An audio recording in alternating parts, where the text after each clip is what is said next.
Exodus. Exodus 1. Slaves in Egypt. These are the names of the sons of Israel who came to Egypt with Jacob, each with his household: Reuben, Simeon, Levi and Judah, Issachar, Zebulun and Benjamin, Dan and Naphtali, Gad and Asher. All the descendants of Jacob were 70 persons. Joseph was already in Egypt. Then Joseph died, and all his brothers, and all that generation.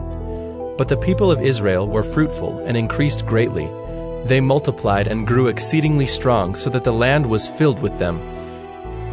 Now there arose a new king over Egypt, who did not know Joseph.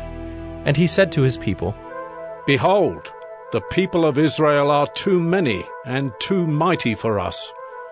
Come, let us deal shrewdly with them, lest they multiply, and, if war breaks out, they join our enemies and fight against us and escape from the land."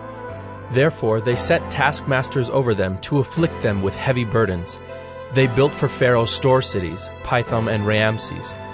But the more they were oppressed, the more they multiplied, and the more they spread abroad.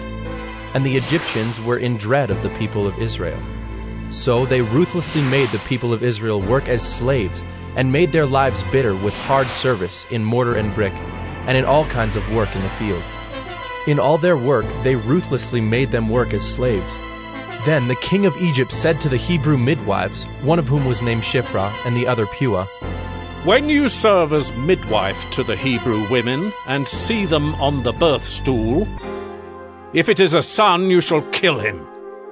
But if it is a daughter, she shall live." But the midwives feared God and did not do as the king of Egypt commanded them, but let the male children live.